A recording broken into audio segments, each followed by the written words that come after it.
The foghorn moaned its low, mournful song across the harbor, a sound as familiar as the creak of the old floorboards in our salt-sprayed house perched on the rocky Maine coast.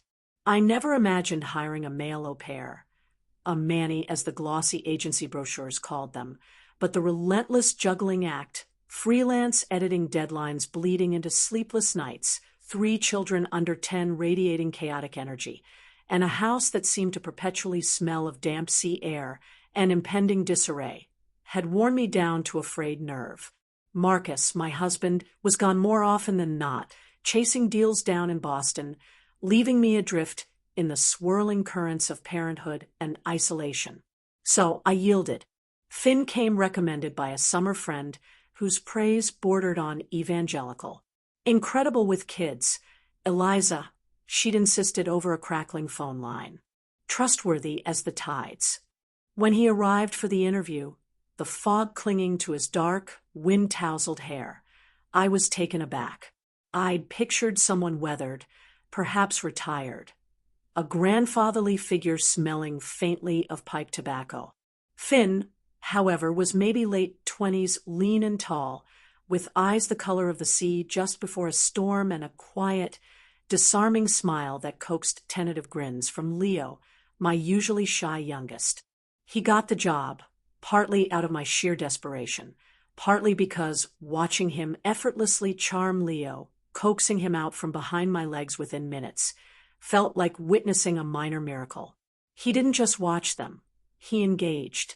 He built driftwood forts on the narrow strip of beach below the house, taught my eldest, Clara, how to skip stones across the glassy cove water, and somehow, magically convinced 7-year-old Noah that kale chips were pirate treasure. He filled a silence in the house, a void left by Marcus's frequent absences that I hadn't consciously acknowledged until it began to shrink. Before we begin, if you're a regular here, don't forget to like the video and hit subscribe. And if you're new to the channel, welcome. You're in for something special. Let's begin. It began subtly, as insidious and gradual as the incoming tide. Shared moments in the kitchen, the scent of coffee and wood smoke mingling as he packed lunches. Quick, shared laughter over Leo's solemn declaration that Finn was now his best sea captain. I didn't register, at first, how I started anticipating these small intersections, the quiet hum of his presence a counterpoint to the children's joyful noise. He listened, truly listened. When I spoke, his gaze steady, a stark contrast to Marcus's often distracted nods. One evening, long after the children were asleep, lulled by the rhythmic shush of waves against the shore, Finn lingered to help clear the remnants of Clara's chaotic pirate-themed birthday party. The house settled into a profound quiet, broken only by the distant foghorn and the crackle of the wood stove. The kind of stillness that feels almost alien with young children around. I handed him a mug of steaming cider, the warmth seeping into my chilled fingers. We sat at the heavy pine kitchen table, the conversation meandering like a coastal path. "You're incredible with them," I said, my voice softer than intended, gesturing towards the dark staircase. "I don't know how you maintain your sanity." A small, almost shy smile touched his lips. "They're good kids, Eliza. You've done well." The compliment landed like a warm stone in my chest, a flush creeping up my neck. I tried to deflect it, murmuring something dismissive, telling myself it was just polite chatter. But later, lying in the vast bed, the space beside me cold and empty as Marcus was away again, I replayed the way his sea storm eyes had held mine when he'd said it. The weight of that look. The next day, the air felt different. Charged. Finn remained the consummate professional, his interactions with me courteous, focused on the children's needs. I threw myself into work, into the domestic rhythm, but an undercurrent pulled beneath the surface. I was hyper-aware of him. The way he moved through the house, the low timbre of his voice soothing a frustrated Leo, the scent of salt and pine, that clung to him after being outdoors. And I suspected with a dawning, unnerving certainty that it wasn't just me. Moments stretched thin, eyes meeting across the breakfast table and holding a fraction too long, the accidental brush of his hand against mine as he passed me Leo's sippy cup, sending a jolt, sharp and unexpected, through my system. Tiny, fleeting collisions that should have meant nothing, but resonated deep within my lonely core. One raw, blustery afternoon, I was folding laundry in the living room, the rhythmic snap of fabric a small anchor in the gray day. Finn came in from the backyard, where he'd been reinforcing the children's driftwood fort against the rising wind. He paused in the doorway, running a hand through his damp hair, droplets glistening like sea spray. His cable-knit sweater, dark with moisture, clung slightly, and, for a disorienting second, the simple act of breathing felt complicated. I felt a ridiculous, hot shame at the direction of my thoughts. Need a hand with that? His voice, slightly rough from the wind, sliced through my reverie. No, I'm fine. I managed, my cheeks burning, focusing intently on matching tiny socks as if they held the secrets of the universe. As he turned to leave, I caught it. A quick, backward glance, his expression unreadable before he disappeared down the hall. It was nothing. Or perhaps it was the start of everything. After that glance, the subtle tension ratcheted tighter, an invisible string humming between us. Nothing overt, nothing spoken. Finn was still Finn, the capable, kind Manny. I was still Eliza, the busy, slightly fraying mother. But the space we occupied together felt charged, expectant. The day following our brief, loaded exchange in the living room, the relentless coastal rain finally broke. A pale, watery sun struggled through the clouds. The kids, desperate for fresh air, clamored for the windswept playground perched on the cliffs overlooking the churning gray water. Finn readily agreed. Initially, I planned to use the quiet house to tackle a looming deadline, but an irresistible pull drew me outdoors. Shrugging on a thick cardigan, I followed them down the path, the air sharp with the tang of salt and damp earth. When I arrived, the children were shrieking with delight, chasing each other around the sturdy wooden structures, their laughter carried away by the stiff breeze. Finn stood near the edge, watching them, the wind whipping strands of dark hair across his forehead, a small, content smile playing on his lips. He turned as my boots crunched on the gravel path. "Decided to brave the elements?" he asked.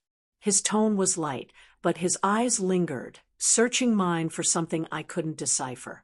"Needed the air," I replied, trying for casual, my gaze drifting towards the vast, restless ocean. We ended up on a weathered bench, slightly removed from the playground's joyful chaos, but still within sight of the kids.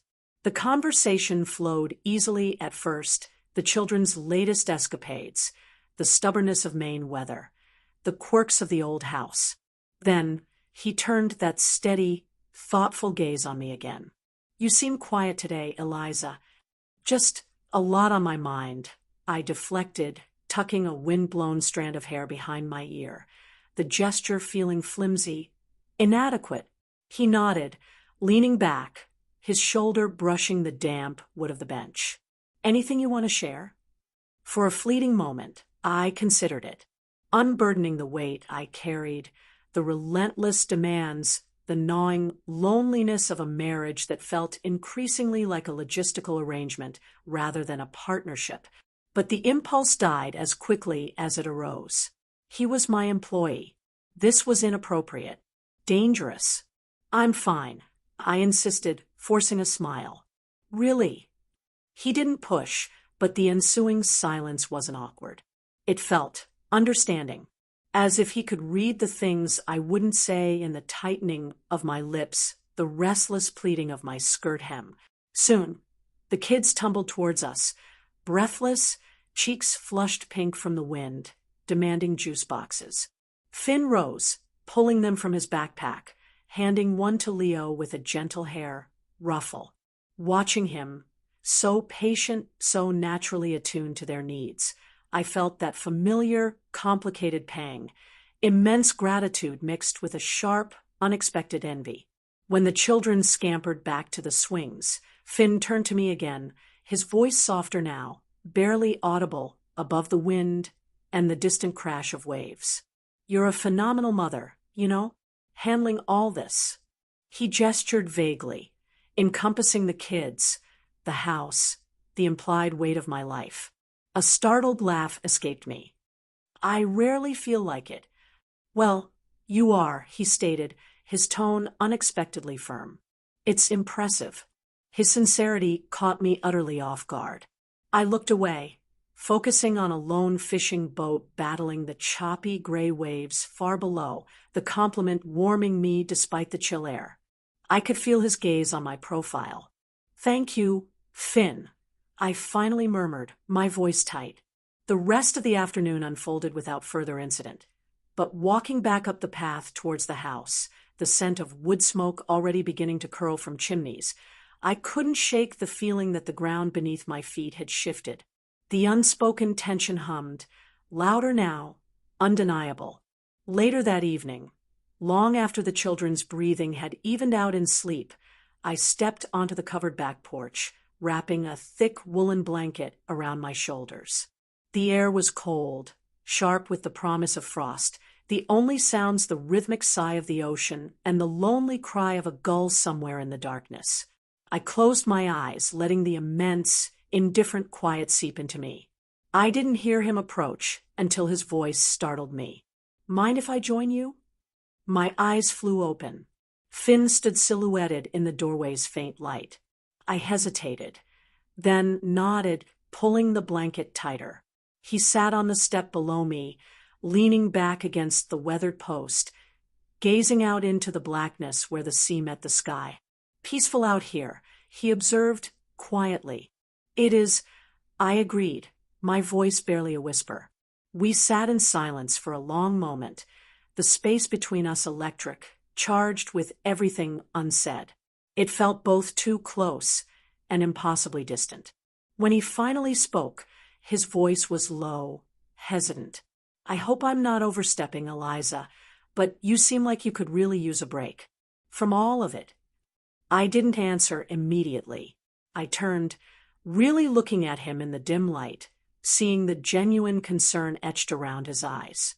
He wasn't just being polite. He saw it. He saw me.